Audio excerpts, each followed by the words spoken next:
Hi everyone and welcome to VAF's Retro Review. Today we're going to be taking a look at a game called Wolfchild. Wolfchild was originally a platforming game, kind of a beat 'em up slash scrolling shoot 'em up, depending on which character you are. I'll get to that in a minute. It was made by Core Design in 1992.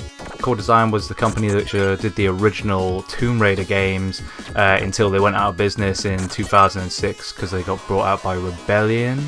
I think Rebellion were the company that did Alien vs Predator on the PC, I think, maybe. Wolfchild was originally made for the Amiga and the Atari, but it was so successful, kinda, it eventually ended up on the SNES, Mega Drive, Sega CD, Master System, Game Gear. I had it on the Sega CD, and it had some slightly different features. It had its own little movie, well, I say movie, cutscene at the beginning, as that was kind of the big thing about the Sega CD, but to be fair, you don't really miss out on anything if you get any other version. Okay, so plot-wise, it tells the story of a biotechnology researcher called Cal Morrow. Well, it doesn't actually tell his story, it tells his son's story, but this guy, Cal Morrow, he gets kidnapped by this terrorist organisation called Chimera. Now, they steal him because they want his research to make monsters for themselves.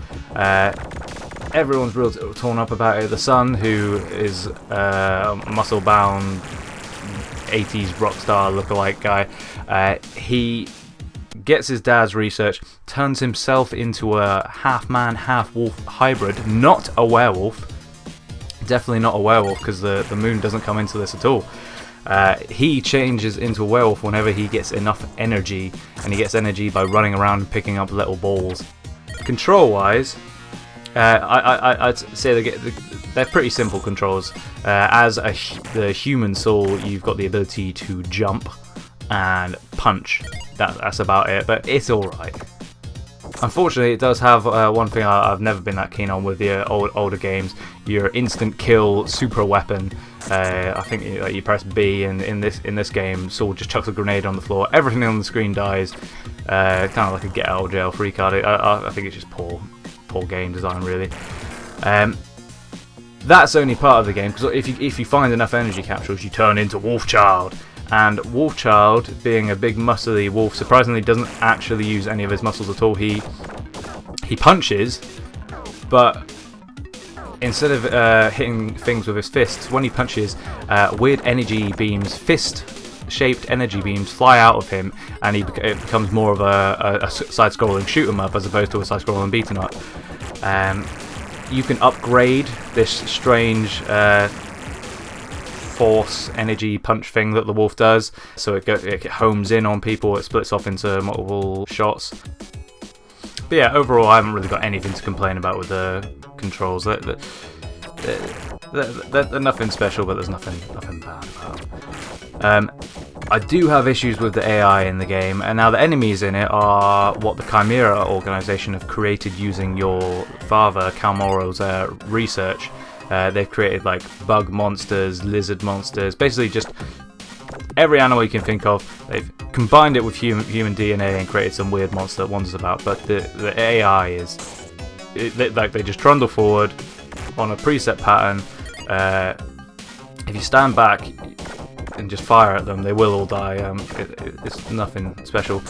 While we're talking about negatives of the game, another problem I had with it is the level design. I honestly, through most of playing the game, I had no idea where I was.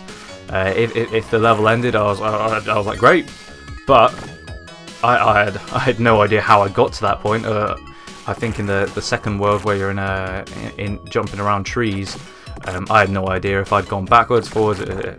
It was a bit much, really. I wasn't that happy with it. Anyway, the boss battles are pretty decent. I think I fought a giant lizard on one of them. That one was quite cool. It's stuff that's been done before, obviously. It's nothing groundbreaking. With a teleport from different areas, you run up and punch him in one area, and then you teleport to another, you run up and punch him. But that stuff's still being done now. I think there's a boss in Skyrim which does the same thing.